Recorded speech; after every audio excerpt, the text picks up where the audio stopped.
This is the story of Anwar Hussain, a Zomato delivery partner who defied all odds to create his own path. Anwar was just like any other teenager, filled with dreams and aspirations, but fate had other plans. 2015 চনৰ মাৰ্চৰ 9 তাৰিখ যেটো দুৰ্ঘটনা হয় মেট্ৰিকৰ exam আছিলে last exam যেটো দি অহা টাইম মানে ঘৰত যোৱা টাইমত ৰোড এক্সিডেন্ট হয় বাইকখন হৈ কিনে D6 D7 লেভেল আছিলে স্পাইনালৰ যাত মানে ফ্ৰেকচাৰ হয় সেন্সলেস হৈ যায় কুচবিহাৰ নিশ্চয়গঞ্জ লৈ যায় যাই কিনে তাতে 3 মাহ কোৰ্স থাকে আৰু ট্ৰিটমেন্ট কৰে ইহতে কয় যে আমি ভাল কৰাই দিম যেতিয়া মানে 15 দিন মান যায় 15 দিন মান যোৱাৰ পিছত মই গম পাও যে মই তাতে আছো নিশ্চয়গঞ্জ ওপৰত ফ্যান ঘূৰি আছে হুই আছো বাট এই একো ফিলিংছ হোৱা নাই সো ভাবি আছো মই ইয়াত মানে কেনে গেলো মা কাকত আছিলে দেউতা আছিলে কাকত তাৰ পিছত ইহতে ক'লে যে তুমি ঠিকে আছা হৈ থাকা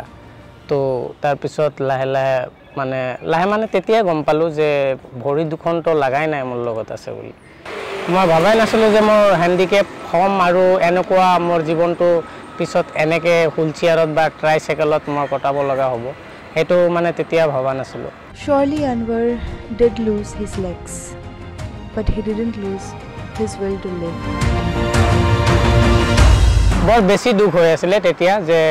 এতিয়া তো আৰু আগত তো আৰু খুজ কাৰিব নোৱাৰিমে এতিয়া কেনেকে যোৱা এনেকে তো সম্ভৱ নহয় তেতিয়া মানে বহুত মানে হেৰিত আছিল ফ্যামিলিৰ পৰা অলপ হেনকুৱা পাই আছো যে ফ্যামিলিও ভৰগা অলপ কম কৰি আছে আৰু হিয়তো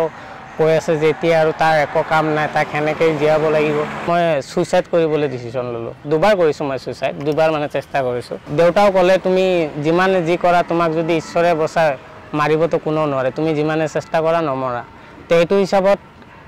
আমাকো কষ্ট নিদিবা দেউতা ক'লে আমাকো কষ্ট নিদিবা তুমিও কষ্ট নকৰিবা তে এইটো হিচাপত দেউতা ক'লে তাৰ পিছত আৰু ভাবিলো নাই এনেকে নহব এতিয়া চাও আৰু জিন্দগীটো যদি এনেকে জিয়াব লাগে তো উপায় নাই আৰু চাও আগত কি কৰা যায় তাৰ পিছত আকৌ দোকান এটা দিলো দোকানতে হেনকুৱা সাকসেস নাছিলে মানে দোকান যিবোৰ কৰি আছো মোৰ কাৰণে বিজনেসটো বহুত হাৰ্ড হৈ যায় তো এইটো হিচাপত কি কৰিলো যে মই জব কিবা এটা চাও যদি পাৰো চৰকাৰী হিচাপত এপ্লাই কৰিছিলো পোৱা নাই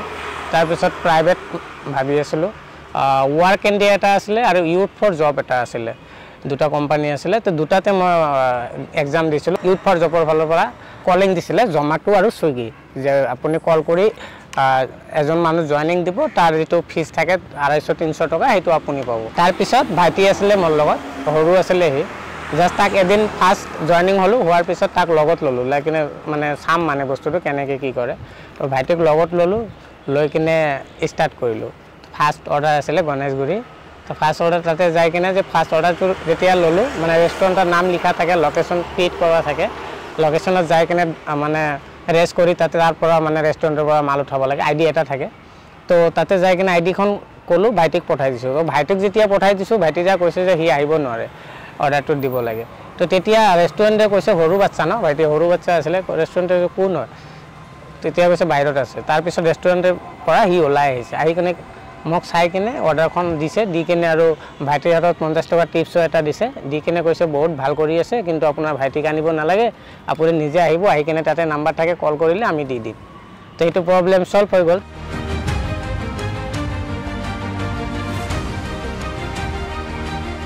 কিছুমান হয়তো ৰাস্তা ঘাট তেতিয়া প্ৰবলেম অলপ আছিল যে ৰাস্তা ঘাটো চিনি পোৱা নাছিল আৰু কিছুমান গলি চলি অলপ প্ৰবলেম আছিল আৰু ৰাতি তো কেতিয়াবা গাড়ী বিলাকো বহুত জোৰে চলে স্পিড চলে জাম যেতিয়া থাকে তেতিয়া বাৰু প্ৰবলেম নাই কিন্তু যেতিয়া ফাঁকা থাকে তেতিয়া ৰডৰ গাড়ী চলোৱাত বহুত দিগদাৰ হয় তো কিছুমান প্ৰবলেম এনেকুৱা পাইছো কিন্তু চলি আছো আৰু জমাটোখন ভাল আছে মোৰ কাৰণে With sheer determination, Anwar joined Zomato as a delivery partner. His smile became his badge of courage. Now Anwar is earning his own bread. He has his own family. He just gave birth to a beautiful child and is spreading positivity through his work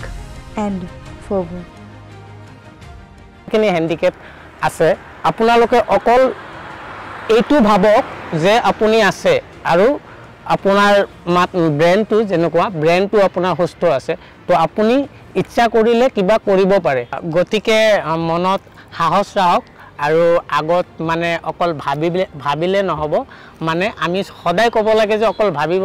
ভাবিলে নহ'ব কিবা কৰিব লাগিব আৰু যদি কৰিব বিচাৰো সেইটো আমি কৰিব পাৰিম লগতে ধন্যবাদ জনাইছো